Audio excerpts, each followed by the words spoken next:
Assalamualaikum warahmatullahi wabarakatuh.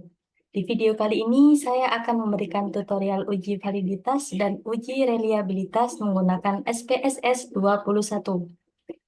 Sebelum masuk pada pembahasan, saya akan menerangkan tentang konsep dasar dari uji validitas dan uji reliabilitas. Uji validitas bertujuan untuk mengetahui kevalidan angket kuesioner yang digunakan oleh peneliti dalam mengukur dan memperoleh data penelitian dari responden. Data yang baik dijadikan instrumen penelitian adalah data yang valid.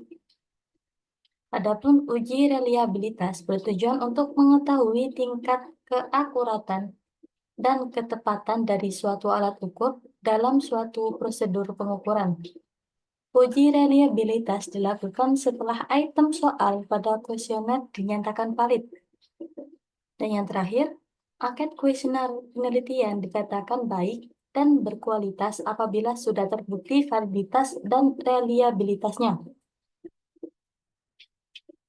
Di sini saya sudah menyiapkan kuesioner penelitian saya, dan saya menggunakan jumlah butir soal sebanyak 25 butir, kemudian saya sebar kepada 30 responden untuk diuji validitas dan reliabilitas dengan ketentuan nilai 5 jika menjawab sangat setuju, nilai 4 jika menjawab setuju, bernilai 3 jika menjawab netral atau ragu, dan bernilai 2 jika menjawab tidak setuju, dan yang terakhir bernilai 1 untuk jawaban yang sangat tidak setuju. Hal ini untuk soal yang bersifat positif. Jika soal bersifat negatif, maka nilai akan berkebalikan. Jika seluruh jawaban responden sudah terkumpul, kemudian direkap di aplikasi Excel seperti ini.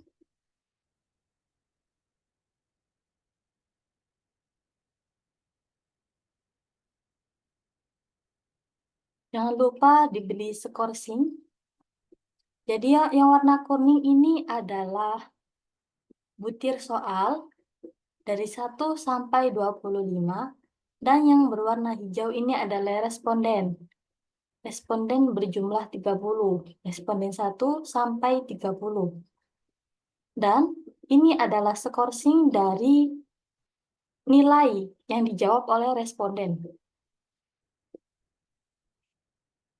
Langsung saja kita buka aplikasi SPSS dengan mengklik 2 kali untuk membuka aplikasinya.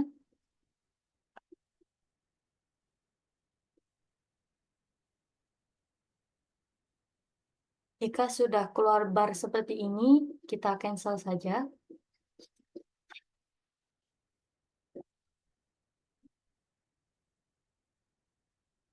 Lalu kita masuk pada variabel view. Di sini ada kolom pertama dengan urutan name. Kita bisa masukkan pertanyaan atau pertanyaan pertama atau soal pertama. Di sini saya singkat menjadi P.1 dan seterusnya.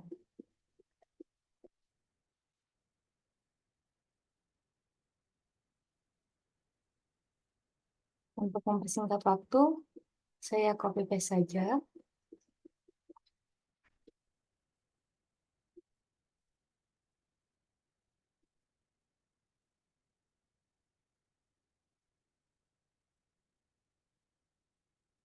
Oke, sudah masuk semua.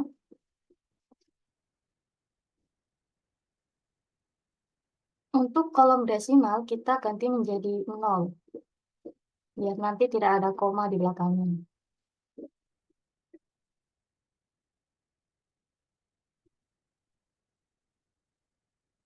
Oke, sudah 0 semua. Lalu kita masuk pada sini, make-sure, kita akan escape. Klik 2 kali.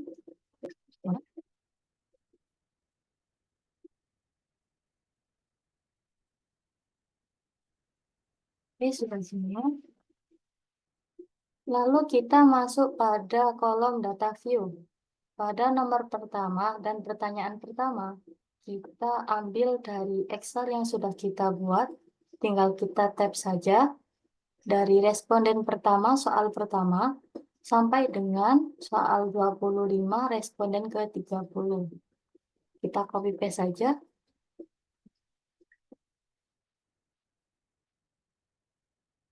Di sini juga tinggal copy, tinggal paste saja. Kita tunggu sebentar. Nah, di sini sudah masuk semua. Dari pertanyaan pertama, responden pertama, sampai responden ke 30. Oke. Setelah, sebentar.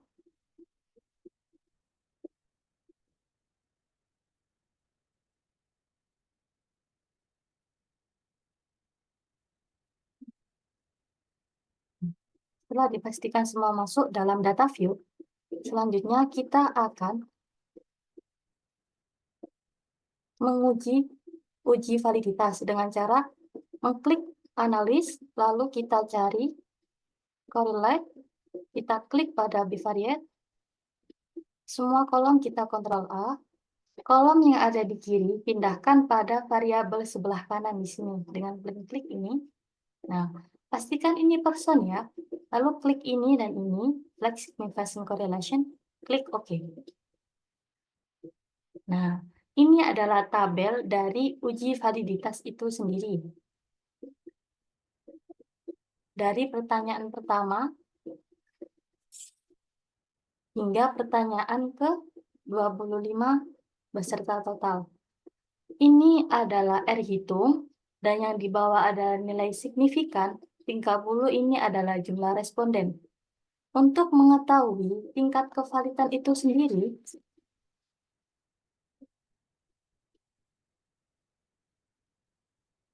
ada kriteria pengujian uji validitas. Jika R hitung lebih besar dari R tabel, maka soal dinyatakan valid. Dan jika R hitung lebih kecil dari R tabel, maka soal dinyatakan tidak valid. Untuk mengetahui R tabel itu bagaimana? Kita bisa cari di internet dan di download, atau bisa lihat di sini. Responden saya berjumlah 30. Saya menggunakan yang 5% ini. Jadi saya menggunakan 0,361. Bisa dilihat di sini, nilai R hitung berjumlah 0,366. Jadi dinyatakan soal yang pertama bersifat valid. Sambil dilihat, sambil dianalisis, yang mana yang kurang dari 361.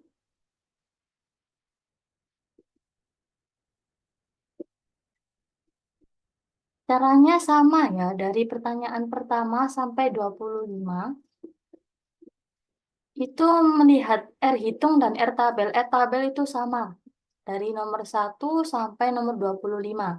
Di sini ada 0,1 R hitung sama dengan 0,198. Jadi R hitung lebih kecil dari R tabel, maka dinyatakan soal nomor 19 ini tidak valid. Nomor 19.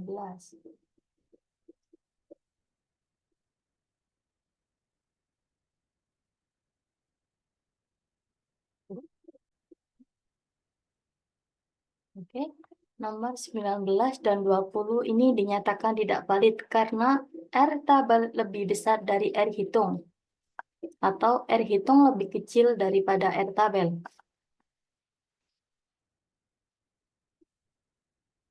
Lalu, bagaimana solusi jika butir angket tidak valid? Di sini ada dua cara. Yang pertama yakni memperbaiki pertanyaan dalam angket yang tidak valid dan membagikan ulang kepada responden untuk menjawab ulang sampai angket tersebut menjadi valid, atau menggunakan dengan cara yang kedua, yakni menghapus butir pertanyaan dalam angket yang tidak valid dan tidak mengikut sertakan lagi dalam analisis selanjutnya, seperti uji reliabilitas.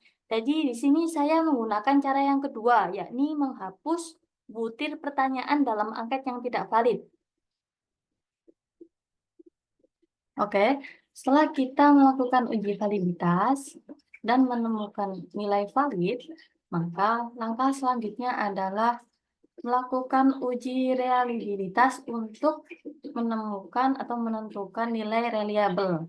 Caranya mengklik analyze ini, lalu kita cari scale, klik pada reliability analysis. Untuk kolom yang sebelah kiri, kita pindahkan ke kolom yang sebelah kanan. Nah, ini tinggal sisa memisahkan total dan soal yang tidak valid. Karena saya menggunakan cara kedua, yakni menghapus atau menghilangkan soal yang tidak valid. Selanjutnya, kita klik statistik. Pastikan pada skill if item delete, lalu tekan continue. Nah, di sini akan muncul uji reliabilitas di sini ya.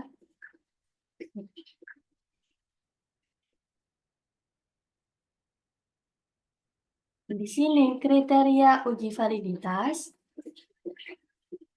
Menurut Imam Ghazali, variabel dikatakan reliable apabila nilai kelompok alfa lebih dari 0,70. Jadi bisa dilihat di sini, variabel ini nilainya kelompok alfa yakni 0,900 atau 0,90. Jadi variabel ini dikatakan reliable. Oke, jadi itu adalah cara bagaimana mengerjakan uji validitas dan uji reliabilitas menggunakan SPSS. Sampai di sini video kali ini, sampai jumpa dan wassalamualaikum warahmatullahi wabarakatuh.